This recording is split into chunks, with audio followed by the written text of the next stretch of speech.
오늘 우리에게 주시는 하나님 말씀 보겠습니다. 신약성경 마태복음 10장 28절로 31절의 말씀입니다.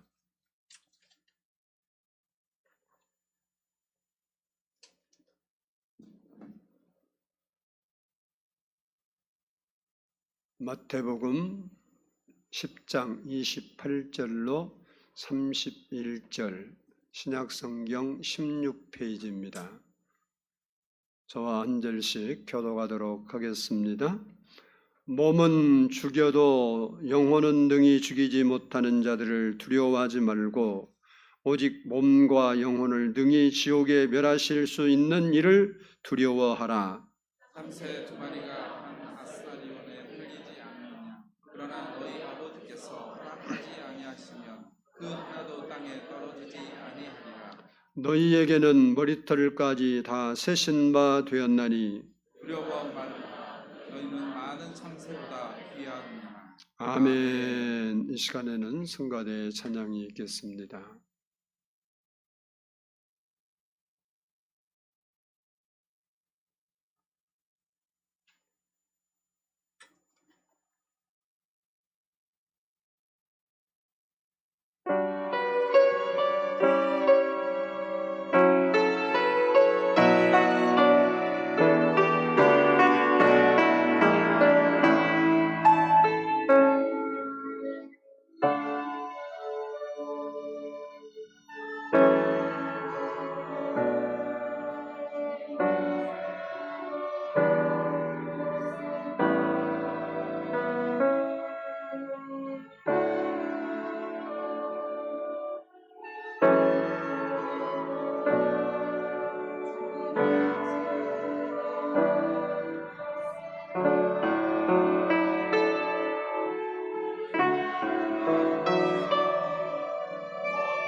기도드리겠습니다. 사랑해 주님 감사합니다. 오늘도 이렇게 저희가 하나님 앞에 나와 예배하게 하시고 이 시간 말씀을 듣기 전에 머리를 숙여 하나님 앞에 기도합니다. 우리의 마음을 열어주시옵소서. 세상에서 시달리고 세파에 시달리며 우리의 마음에 여러 가지 아버지 하나님 힘든 문제를 가지고 하나님 앞에 나온 성도가 있다 할지라도 이 시간 모든 거 아버지 하나님께 맡기고 내려놓고 주님을 바라볼 수 있는 시간이 되게 해 주시고 주님을 예배하는 시간이 되게 해 주옵소서. 말씀이 우리 안에서 살아서 역사하는 시간이 되게 해 주시고 말씀을 통하여 하나님을 경험하는 시간이 되게 해 주시옵소서. 감사드리오며 예수님의 이름으로 기도드리옵나이다. 아멘. 할렐루야. 우리 옆사람과 한번 인사합니다. 사랑하고 축복합니다. 우리 한번 따라서 합니다. 나는 존귀한 존재다. 나는 존귀한 존재다. 옆 사람 보고 당신은 존귀한 존재이십니다. 해보세요. 해봐야 자기가 존귀해지지. 존귀. 근래 일어나는 사건을 보면서 인생의 생명이 얼마나 허무한가라는 생각을 해봤습니다. 지난달 7월 20일에는 여기서 얼마 떨어지지 않는 신림역 근처에서 대낮에 30대 조모 씨가 4명의 남자에게 흉기를 휘둘러서 20대 한 사람은 생명을 잃었고 30대 3명은 부상을 당했습니다. 그런데 이 사람들 사이에는 전혀 알지 못한 사이라고 합니다. 과거에는 이러한 일들이 발생한 일이 없었냐? 있었죠. 심지어 자녀가 어머니를 칼로 찔러서 숨지간 일도 있었습니다. 그 이유는 10대 19살인가 그런데 늘 방황하고 늦게 술 먹고 들어오고 그러니까 꾸지람했다고 승질나서 칼로 찔러서 숨지게 했습니다. 근데 여기는 그런 것도 없어요. 과거에 이런 사건들이 종종 일어났지만 그 사건 뒤에는 돈이 얽혔든지 치정이 얽혔든지 뭐 어떤 문제들이 있어서 보복하기 위해서 하는 경우들이 대부분이었는데 요즘은 우리가 소위 이야기하는 묻지마 살인처럼 그런 일들이 발생하고 있습니다. 평안하게 아무 생각 없이 걷던 이 사람들에게는 얼마나 황당한 일이었겠습니까? 뿐만 아니라 지난주 8월 17일 날에는 한 주간 내내 뜨겁게 달구던 신림동 자연생태 둘레길 걷던 30대 초등학교 교사 최모 씨라는 30대 남자가 너클을 끼고 폭행을 얼마나 했는지 뇌가 함몰이 되고 또 그것도 모자라서 성폭행까지 하고 목도 졸랐습니다. 병원에 급히 옮겼지만 결국 생명을 거두고 말았습니다. 천하보다 귀한 생명이 너무나 허무하게 사라지는 것을 보면서 우리의 육체의 생명이 참 덧없다는 생각을 해봤습니다. 성경은 우리의 생명을 이렇게 표현합니다. 야고보서 4장 14절을 보면 내일 일을 너희가 알지 못하는도다. 너희 생명이 무엇이냐? 너희는 잠깐 보이다가 없어지는 안개니라 라고 했습니다. 안개가 자욱한 길을 저도 운전을 하고 가본 적이 있지만 뭐 여행 가서 산기슭에 막 안개가 쫙 끼어 있는 것을 보면 멋져요. 멋있다. 그리고 그 안개가 막 움직이면서 하늘 위로 사라지는 모습을 보면 신비롭기도 합니다. 근데 운전할 때는 아주 무섭습니다. 아주 자욱하게 낄 때는 2m, 3m 앞에도 제대로 보이지 않습니다. 이런 안개가 어느 때는 하루 종일 끼어 있습니다. 그런데 어느 때는 아침에 잠깐 꼈다가 언제 그랬느냐 싶게 그 안개가 사라져버리고 맙니다. 우리 생명도 안개와 같이 어떤 사람은 덧없이 사라져버리고 어떤 사람은 오래오래 땅에 머무는 경우가 있습니다. 그러나 쉽게 사라지는 생명이나 오래 머무는 생명이나 그 생명은 천하보다 귀한 생명이라는 사실입니다. 마태복음 16장 26절을 보면 사람이 만일 온 천하를 얻고도 제 목숨을 잃으면 무엇이 유익하리요?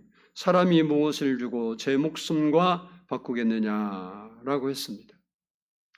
우리의 생명은 천하보다 귀한 거라는 겁니다. 오늘 본문에서도 많은 참새보다 귀하다 이렇게 표현했습니다. 이것을 다른 말로 표현하면 우리는 존귀한 존재다라는 말입니다.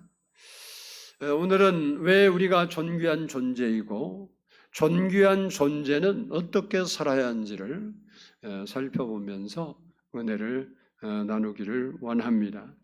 먼저 우리가 존귀한 존재가 된 요인이 뭐냐? 한번 따라서 합시다. 인간은 하나님의 형상대로 지음을 받았기 때문이다. 창세기 1장 27절을 보면 하나님이 자기 형상 곧 하나님의 형상대로 사람을 창조하시되 남자와 여자를 창조하시고 라고 했습니다. 우리 인간이 다른 피조물과 다른 점이 뭐냐? 우리는 하나님의 형상대로 지음을 받았다는 것입니다. 본문에 나오는 참새도 하나님이 지으신 것은 맞지만 하나님의 형상을 따라 지은 게 아닙니다. 오직 사람만 모든 피조물 가운데서 유일하게 하나님의 형상대로 지음을 받은 것입니다. 그러면 왜 하나님께서 많은 만물들을 창조하시고 인간에게만 하나님의 형상을 따라 만드셨을까? 이사야 43장 7절을 보면 내 이름으로 불려지는 모든 자 곧 내가 내 영광을 위하여 창조한 자를 오게 하라. 그를 내가 지었고 그를 내가 만들었느니라. 이 말씀처럼 우리가 존재하는 목적은 하나님께 영광을 돌리기 위한 것이라는 겁니다. 그러므로 가장 가치 있는 삶이 뭐냐? 하나님의 영광을 위하여 사는 것입니다. 그래서 사도 바울은 고린도전서 10장 31절에서 너희가 먹든지 마시든지 무엇을 하든지 다 하나님의 영광을 위하여 하라 라고 했습니다. 이처럼 우리가 하나님의 형상대로 지으심을 받았기 때문에 존귀한 존재가 된 겁니다. 그런데 하나님의 형상대로 지음을 받았던 첫사람 아담과 하와가 하나님께서 먹지 말라고 하는 금단의 열매, 선악을 알게 하는 열매를 먹고 죄를 범함으로 존귀한 인간이 이제 더 이상 존귀한 인간이 아니라 추악하고 비참한 인간이 되고 말았다는 겁니다. 그럼에도 불구하고 오늘 또 하나님은 우리를 존귀한 인간이라고 부르시는데 왜 그러냐? 따라서 합니다. 예수를 믿고 새 생명을 얻었기 때문이다. 죄를 짓고 타락한 인생은 더 이상 존귀한 존재가 아닙니다. 오히려 하나님께 심판받을 존재이고 멸망의 대상이고 심판의 대상이고 그리고 저주의 대상인 겁니다. 그런데 우리가 예수 그리스도를 믿고 구원을 받고 새 생명을 얻음으로 이 존귀함을 하나님께서 이 하나님의 형상대로 만드신 그 목적에 걸맞는 사람으로 우리가 그 지위를 얻게 되었다는 것입니다. 요한복음 5장 24절을 보면 내가 진실로 진실로 너희에게 이르노니 내 말을 듣고 또 나 보내시는 이를 믿는 자는 영생을 얻었고 심판에 이르지 아니하나니 사망에서 생명으로 옮겼느니라 라고 말하고 있습니다. 이렇게 존귀한 자가 된 사람이 한 일이 있어요. 로마서 8장 29절을 보면 하나님이 미리 아신 자들을 또한 그 아들의 형상을 본받게 하기 위하여 미리 정하셨으니 이는 그로 많은 형제 중에서 맏아들이 되게 하려 하심이니라 라고 했습니다. 즉 우리가 하나님의 형상을 이루는 삶을 살아가야 된다. 하나님의 형상을 이루는 삶을 살아가는 것이 우리가 해야 할 일이라는 겁니다. 사도 바울은 갈라디아 교회를 개척하고 복음을 전해주사 그들이 예수를 믿고 새 생명을 얻어서 존귀한 자가 되었어요. 하나님의 형상을 회복한 자가 되었습니다. 그런데 그들이 갑자기 거짓 교사들, 유대교 율법학자들이 와서 복음이 아닌 율법으로 그 하나님의 형상을 훼손했습니다. 복음 신앙에서 율법 신앙으로 넘어가서 그들이 하나님의 형상을 잃어버리게 되자 바울이 그들이 다시 그리스도의 형상을 이루기 위해서 내가 해산하는 수고를 해야 된다고 그렇게 고백하고 있습니다. 갈라디아서 4장 19절을 보면 나의 자녀들아 너희 속에 그리스도의 형상을 이루기까지 다시 너희를 위하여 해산하는 수고를 하노니 라고 했습니다. 우리가 존귀한 존재가 되기 위해서는 하나님의 형상을 회복해야 됩니다. 하나님의 형상을 회복하는 길은 범죄하고 타락한 인간이 예수님을 믿고 새 생명을 얻을 때만이 가능합니다. 이렇게 우리가 예수를 믿고 하나님의 형상이 회복된 사람은 하나님께서 인간을 창조하실 때의 목적처럼 하나님의 영광을 위하여 살아야 한다는 거예요. 그래서 바울은 로마서 14장 8절에서 우리가 살아도 주를 위해 살고 죽어도 주를 위하여 죽나니 그러므로 사나 죽으나 우리는 주의 것이로다 라고 했습니다. 우리가 예수를 믿고 구원을 받아 하나님의 자녀가 되었다는 것은 하나님 앞에 존귀한 존재가 되었다는 겁니다. 그래서 예수 믿는 모든 사람은 세상 사람이 어떻게 나를 판단하느냐 관계없이 존귀한 존재가 된다는 겁니다. 그러면 존귀한 존재는 어떻게 살아야 되는가라는 겁니다. 우리가 존귀한 존재가 되었다고 믿는다면 어떻게 살아야 하느냐? 첫 번째, 따라서 합시다. 나는 존귀한 존재라는 자부심을 품고 살아야 된다. 나는 무가치한 인생이 아니고 의미 없는 인생이 아니고 가치 없는 인생이 아니라 나는 존귀한 인생이다. 내가 나이가 많이 들었든지 아니든지 젊든지 아니든지 관계없이 나는 하나님 앞에 존귀한 존재라는 자부심을 품고 살아야 된다. 오늘 본문 31절을 보면 두려워하지 말라 너희는 많은 참새보다 귀하니라 라고 했습니다. 우리 인간의 생명이 참새나 다른 피조물보다 귀한 이유가 몇 가지 있습니다. 첫 번째는 사람만이 하나님의 형상대로 창조되었습니다. 둘째는 인간에게만 하나님의 생기를 불어넣으셨습니다. 이게 영혼입니다. 다른 말로 말하면 속사람입니다. 하나님을 예배하고 하나님을 찬미할 수 있는 그 기관을 우리에게 주신 겁니다. 그리고 세 번째는 인간을 위해서 예수님이 십자가에서 죽으셨습니다. 그리고 네 번째는 인간만이 천국에 들어갈 수 있습니다. 그리고 다섯 번째는 인간을 가장 사랑하시고 그 하나님이 인간과 함께 계신다는 겁니다.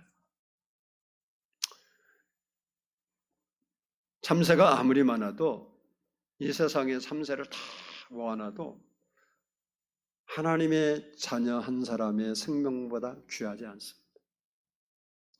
참새나 사람이나 하나님의 피조물인 것은 맞습니다. 그러나 참새를 위해서 예수님이 죽으신 적은 없어요. 하지만 우리 죄로 말미암아 영원히 멸망받을 수밖에 없는 우리를 위하여 영광의 보좌를 버리시고 이 땅에 오셨고 우리를 위하여 우리 죄를 대신 지시고 십자가에 죽으신 것입니다. 그만큼 우리를 주님이 사랑하시고 그리고 우리를 귀하게 보신다는 겁니다. 로마서 8장 32절을 보면 자기 아들을 아끼지 아니하시고 우리 모든 사람을 위하여 내어주신 이가 어찌 그 아들과 함께 모든 것을 우리에게 주시지 않겠느냐라고 했습니다. 우리는 우리를 위하여 예수님과 함께 모든 것을 하나님이 주신다는 거예요. 그만큼 우리를 사랑하시고 우리를 귀하게 여기시는 하나님이심을 우리가 믿고 세상을 살아가면서 자부심을 갖고 자부심을 품고 살아야 된다는 거예요. 여러분이 세상 살면서 귀주가 살면 안 돼요. 왜? 가난합니까? 하나님은 부유합니다. 몸이 병들었습니까? 하나님은 치료자 하나님이십니다. 하나님은 우리의 연약함을 담당하기 위해서 십자가에 달려 돌아가셨습니다. 우리의 필요를 채워주시기 위해서 예수 그리스도와 함께 모든 것을 우리에게 주시겠다고 약속하셨습니다. 그러므로 우리는 세상적으로 내가 비참할 수도 있고 세상적으로 비굴할 수도 있고 세상 측면에서 보면 우리가 존귀한 존재가 아닐 수 있지만 우리가 하나님 앞에로 들어오면 하나님께로 오면 하나님을 우리 마음에 모셔드리면 우리는 그 순간 존귀한 존재가 된다는 사실을 기억해야 됩니다. 그래서 우리는 나는 쓸모없는 존재가 아니에요. 따라서 합시다. 나는 쓸모없는 존재가 아니다. 나는 세상에서 가장 존귀한 존재다. 자기를 칭찬하세요. 자기에게 자꾸 이야기하세요. 여러분, 나는 왜 이럴까? 나는 좀 비참해. 나는 불행해. 나는 이것 때문에 스트레스야. 라고 생각하는 사람들은 그 생각 내려놓고 아침마다 일어나서 거울 보고 나는 하나님이 사랑하시는 존귀한 존재다. 항상 외치시기 바랍니다. 그러면 우리의 생각이 바뀌어요. 이 생각이라는 게 얼마나 중요한지 몰라요. 아까 일부 예배 마치고 갑자기 생각난 얘기인데 1층에 잠깐 들렸더니 김명남 권사님이 그러더라고. 갑자기 생각이 진짜 무섭다고. 그게 무슨 얘기인가 그랬더니 우리 구문자 권사님이 원래 위가 안 좋아갖고 염기 있는 음식을 전혀 못 먹었어요. 그래서 교회에서 식사할 때도 자기가 이렇게 조그마한 통에 싸갖고 와서 그거 먹지 네가 전혀 못 드시는 거예요. 왜? 조금만 먹으면 위가 뒤집혀요. 그래갖고 막 힘드니까 아예 안 먹어요. 아마 제가 볼 때 10년 넘게 그렇게 식사를 하셨는데 병원에 입원을 하셨었거든요. 지금도 치료 중에 있는데 근데 뭐가 달라졌냐 그랬더니 병원 가는데 누가 그렇게 음식 줘요 안 줘요? 받쳐서 갖다 주죠. 근데 잘 되신다는 사실이에요. 이게 내가 웃자고 여러분에게 하는 얘기가 아니에요. 우리의 생각이 나를 가두고 있다는 생각을 알아야 돼요. 나는 아프다는 생각, 나는 비참하다는 생각, 나는 쓸모없다는 생각, 나는 실패했다는 생각, 나는 잘 안 되는 생각, 그 생각이 자기를 감옥으로 만든 거예요. 그래서 여러분을 생각의 감옥에서 풀어내야 되는 거예요. 근데 지금은 병원에서 주시는 식사를 잘 하는데 위가 아프냐? 안 아프다는 거예요. 그러면 그때 이유는 뭐고? 지금 연세가 들었으니까 지금 더 문제가 돼야 하잖아. 그러니까 여러분이 가지고 있는 여러분의 생각, 잘못되고 부정적인 불신앙의 생각이 여러분의 인생을 더 비굴하게 만들고 비참하게 만들고 실패자로 만든다는 거예요. 나는 하나님 앞에 존귀한 존재라고 스스로 다짐하고 결심하고 여러분이 그런 생각에서 벗어나야 하나님이 여러분에게 역사하시는 거예요. 둘째는 따라서 합시다. 하나님을 두려워하며 살아야 된다. 본문 28절을 한번 보도록 하겠습니다. 28절 같이 읽습니다. 몸은 죽여도 영혼은 능히 죽이지 못하는 자들을 두려워하지 말고 오직 몸과 영혼을 능히 지옥에서 멸하실 수 있는 이를 두려워하라. 아멘. 아멘. 여기 하나님을 두려워하라는 말은 습관적으로 항상 두려워하라는. 그러니까 우리가 하나님을 두려워할 때가 있죠. 예수 믿는 사람들은 언제 두려워요? 경찰이 언제 두렵습니까? 여기 경찰이 우리 교회 옆에 지금 와서 2년 동안 있을 건데 경찰이 오니까 야, 이게 좀 기분이 좀 그렇더라고 처음에. 근데 지금 보니까 너무 좋아요. 다 지켜주니까 뭐 문 안 잠그고 다니도 되고 샷 안 내려도 되고 담배 공치 없어도 좋고 아주 옛날보다 아주 성국이 됐어요. 또 경찰들이 너무 사람들이 심성이 좋더라고 만나보니까. 생각만 그렇지. 그래서 잘 들어왔다 이렇게 생각은 드는데 경찰이 무서울 때 있죠. 언제 무서워요? 아, 그렇지. 운전하다가 불법 운전할 때는 경찰이 두렵죠. 만약에 딱 신호를 위반했는데 앞에 경찰이 딱 서 있다 그러면 자기도 모르게 그냥 가슴이 철렁하는 거예요. 이게 하나님을 우리가 언제 두려워하냐? 죄 지을 때. 근데 성경은 그때만 두려워라는 게 아니에요. 습관적으로 항상 두려운 의식을 가지고 살아라는 게 두려운 의식. 그 이유는 왜 그러냐? 몸과 영혼을 지옥에 던질 수 있기 때문이라는 겁니다. 그 말씀을 한 이유는 본문 27절이 그 이유인데요. 내가 너희에게 어두운 데서 이른 것을 광명한 데서 말하며 너희가 귓속말로 듣는 것을 집 위에서 전파하라. 이 말은 복음 전도에 대한 얘기입니다. 다시 말하면 복음을 전파하거나 전도를 하는데 복음의 적대적인 사람들은 우리를 위협하고 때로는 역사에 보면 죽이기도 했어요. 근데 그들이 위협하고 죽일 수 있는 것은 육신의 생명뿐이기 때문에 그것을 두려워하지 말고 몸과 영혼을 지옥에 멸하시는 하나님을 두려워하라는 겁니다. 왜 하나님을 두려워하라고 말씀하고 있느냐? 그것은 따라서 합시다. 인간을 심판하시기 때문이다.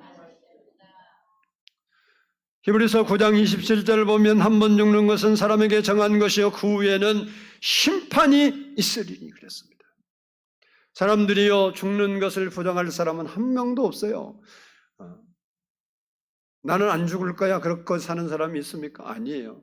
근데 심판이 있다는 것을 믿는 사람이 또 별로 없어요. 근데 성경은 말합니다. 죽는 것도 정한 거지만 심판도 반드시 있다.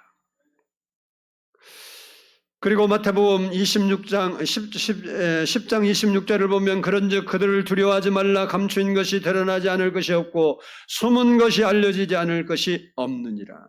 우리가 죽어서 하나님 앞에 서면요, 모든 것이 다 드러난대요.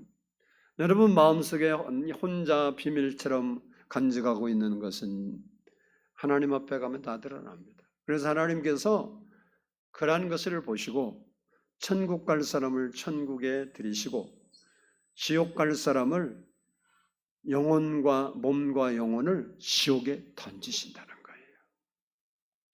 그 주님을 두려워하며 살라는 겁니다. 계시록 21장 8절을 보면 두려워하는 자들과 믿지 않는 자들과 흉악한 자들과 살인자들과 음행하는 자들과 점술가들과 우상숭배자들과 거짓말하는 모든 자들은 불과 유황으로 타는 못에 던져지리니 이것이 둘째 사망이라. 누가 지옥 가는지 두 번째 사망이, 첫 번째 사망은 우리의 육신의 생명이 끊어지는 것이 첫 번째 사망. 두 번째 사망은 영원히 지옥으로 가는 사망이 둘째 사망인데, 여기 보니까요 두려워하는 것도 해당이 돼요. 목사님, 안 두려운 사람이죠. 근데 왜 이 말을 했을까? 두려워하면 안 된다는 거예요. 그래서 하나님이 우리에게 주시는 마음은, 잘 들어요, 두려운 마음이 아니라고 했어요. 그러면 여러분 안에 주시는 두려움이 오지요. 환경 때문에 오고 여러 가지 문제 때문에 두려운데, 그 두려움은 누가 주신 거예요? 사단이 가준 거예요. 그러니까 여러분이 두려워하면 누구에게 순종하고 사는 거예요? 뭐 대답도 못해요. 그러니까 나는 하나님의 뜻대로 말씀대로 산다고 주장은 하지만 실제는 나는 두려움의 종이 되어서 하나님께 순종한 게 아니고 다른 것에 순종하고 살아요. 이게 두려움이 오는 사람들에게 주님 뭐라고 하냐? 두려워하지 말라, 그렇게 이야기한 겁니다. 우리가 항상 습관적으로 하나님을 두려워하며 산다는 것은 내가 죄를 지을까 봐 두려워하고, 믿음이 없는 사람이 될까 두려워하고, 하나님의 말씀을 불순종할까 두려워하며 산다는 겁니다. 그러므로 우리가 세상을 사는 동안 사람이나 세상을 두려워하지 말고 하나님을 두려워하며 살아야 됩니다. 마지막으로 한번 따라서 합시다. 세상을 두려워하지 말아야 된다. 우리의 본문 31절을 한번 보겠습니다. 31절 시작. 두려움을 말라. 너희는 많은 참새보다 귀하니라. 아멘. 오늘 이 말씀을 보면 두려워하지 말아야 할 이유가 있어요. 첫 번째는 우리는 많은 참새보다 귀하대요. 두 번째는 그 참새, 우리보다 안 귀한 참새도 하나님이 허락하심이 없으면 땅에 떨어지 죽지 않는다는 거예요. 그리고 세 번째, 머리털을 세실 만큼 우리를 잘나시고 우리를 귀히 보시고 우리를 도와주시기 때문이라는 겁니다. 한마디로 말하면 하나님께서 우리와 함께 하시기 때문에 두려워하면 안 된다는 거예요. 우리가 잘 아는 다윗은 블레셋과 전쟁 때 골리앗과 싸움을 해서 이긴 후로 그는 평생을 전쟁터에서 살았습니다. 거의 그랬어요. 거의. 근데 전쟁터는 사람의 생명이 죽고 사는 현장입니다. 전쟁을 좋아하는 사람 아무도 없겠죠. 우리는 전쟁이 일어나지 않기 위해서 기도도 해야 됩니다. 우리가 북한하고 좀 사이가 별로 안 좋은데 북한하고도 화목하게 지낼 수 있도록 기도해야 돼요. 북한이 승리를 낸다고 쏘면 우리만 손해잖아요. 전쟁이 일어나면 둘 다 망하는 거예요. 우리 뭐 둘만 전쟁한 거 아니에요.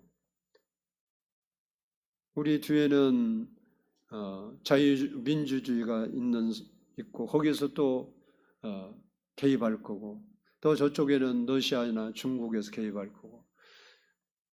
그래서 한반도의 전쟁은 세계 3차 대전으로 확전된다고 그렇게 전문가들이 이야기해요. 이게 전쟁이 일어나면 절대 안 되는 거예요. 아멘. 절대 전쟁이 일어나면 안 된다니까. 전쟁 세대를 경험한 사람들, 여기도 연세 드신 분들이 있는데 뭔 일이 있어도 전쟁은 안 된다고 생각을 해요. 왜? 너무나 비참하기 때문에. 이게 전쟁이 얼마나 두려워요? 다윗이라고 전쟁이 안 두려웠겠냐고. 전쟁사에 보면 다윗이 한 번은 궁지에 몰려서 죽게 생겼어요. 싸우다가 상대보다 힘이 약하니까 죽게 생겼는데 마침 부하들이 그것을 보고 와서 도와줘서 살아났어요. 만약에 조금만 늦었으면 죽은 거예요. 물론 이제 하나님 은혜의 입장에서 보면 하나님이 그 시간에 그를 도우신 게 사실이에요. 이렇게 전쟁의 위험, 원수의 위험이 그에게 많이 있었는데 그 두려움을 물리치는 비결이 무엇냐? 다윗이 이렇게 고백해요. 시편 56편 2절로 4절 보면 내 원수가 종일 나를 삼키려고 하며 나를 교만하게 치는 자들이 많사오니 내가 두려워하는 날에는 내가 주를 의지하리이다. 내가 하나님을 의지하고 그 말씀을 찬송하올지라. 내가 하나님을 의지하였은즉 두려워하지 아니하리니 혈육을 가진 사람이 내게 어찌하리까라고 얘기해요. 이게 여기 뭐라고 말하냐면 내가 두려워하는 날에는, 이게 그에게 두려움이 오면 내가 주를 의지하리이다 그랬어요. 두려움이 오면 곧바로 누구를 생각한다는 말이에요? 주님. 그러니까 다윗에게도 우리 똑같은 인간이기 때문에 두려운 일이 딱 닥치면 자기도 모르게 두려움이 마음속에 딱 밀려오는 거예요. 그 밀려올 때 주를 의지하리이다 그 말은 뭐예요? 그때 그 생각에 사로잡히지 않고 그래 하나님이 나를 도우시고 하나님이 도우시면 이 두려움에서 내가 이길 수 있어 라는 생각으로 옮겨갔다는 거예요. 그러면서 고백하는 말이 무슨 말입니까?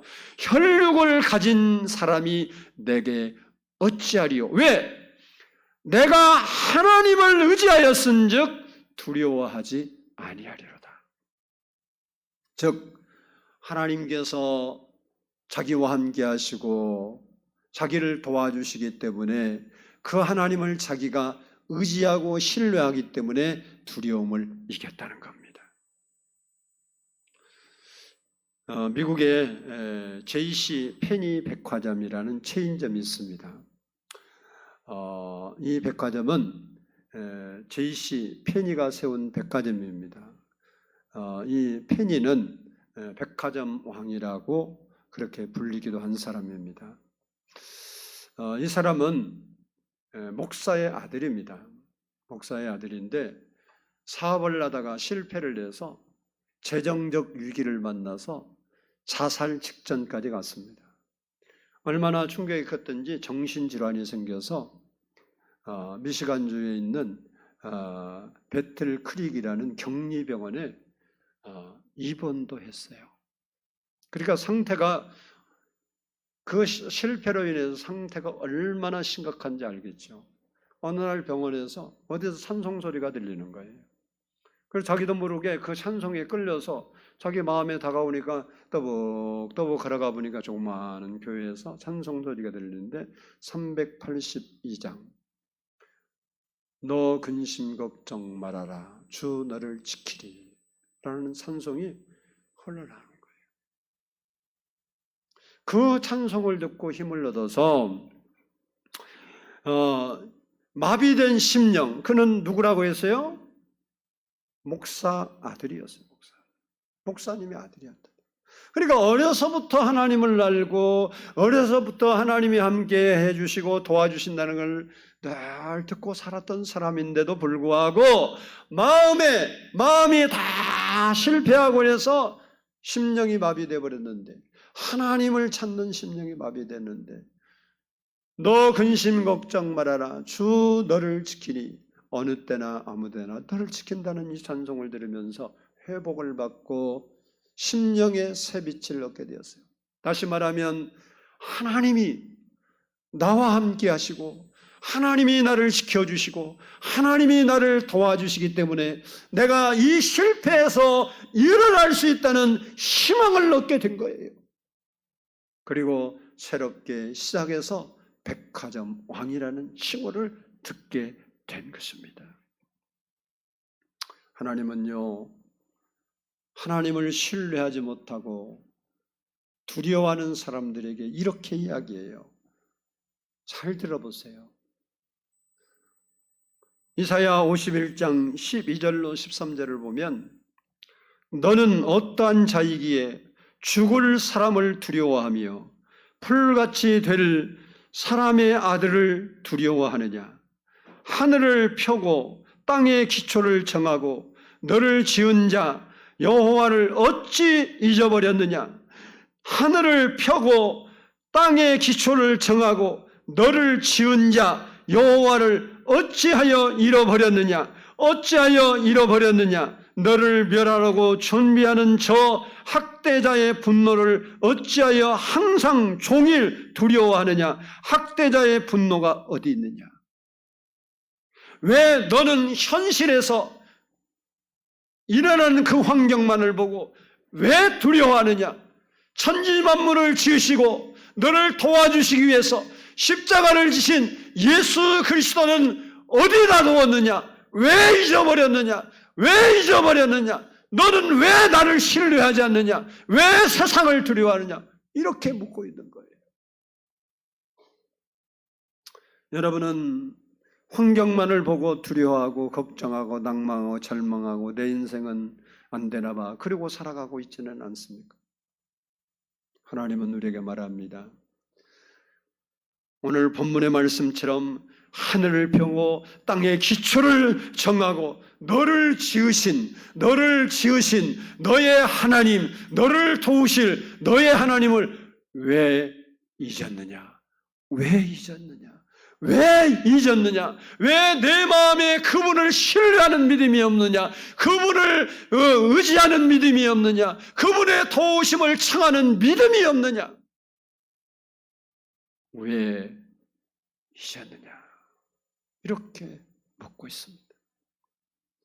우리는 천지 만물을 창조하시고 나를 지으신 전능하신 하나님께서 나와 함께 하시고 나를 도우신다는 확실한 믿음과 신뢰가 필요한 겁니다. 하나님은 내가 믿은 만큼 역사해요. 그래서 때로 예수님께서 하신 사역을 보면 내가 이 일을 할 줄로 내가 믿느냐 그렇게 물어요. 예수님께 와서 주여 내 눈을 고쳐주세요. 내 눈이 보이지 않습니다. 내 눈을 좀 뜨게 해주세요. 주님이 원하시면 할 수 있습니다. 예수님이 그러냐? 그러면 너는 내가 내 눈을 보게 할 수 있는 줄로 믿느냐? 이렇게 물어요. 여러분이 하나님을요 잘 들어보세요. 이만한 하나님으로 인정하면 요만큼이라고요. 이만한 하나님으로 인정하면 이만큼 일하시고요. 이만한 하나님으로 인정하시면 이만큼 일하시고 우주와 땅을 다스리는 전능하신 하나님, 못할 것이 없는 그 하나님으로 인정하면 그렇게 일하는 거예요. 왜 하나님 능력이 있다며 왜 나에게는 안 해주는 거야? 내 기도는 왜 안 들어주시는 거야? 이것은 다 자기가 하나님은 좁쌀만게 인정도 않고 두려워하고 걱정하고 불안하고 잠 못 이루면서 하나님 믿는다고 말을 해. 그러면 하나님이 여러분 찾아온 거라고 네가 언제 나 믿었냐 그러지. 네가 지금 하고 있는 것이 나를 믿는 행동이냐? 아니 내가 하나님께 가서 예배 드렸잖아요. 내가 11조도 드렸는데요. 감사도 드리고요. 헌신도 하고 봉사도 됐는데요. 그거하고 하나님 믿는 거 무슨 상관이에요?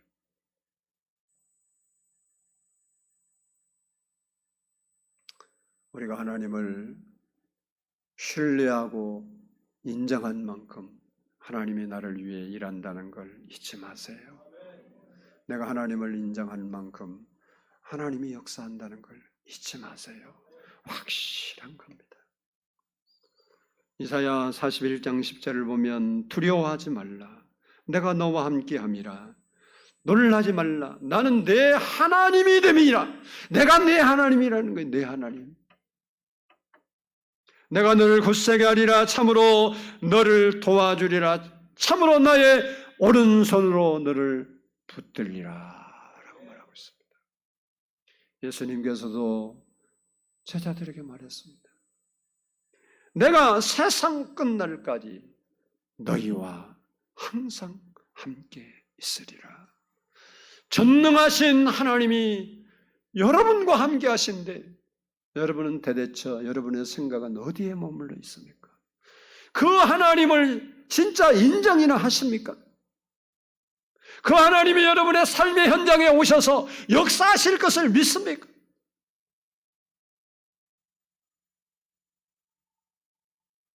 믿음의 사람이 되기를 원합니다.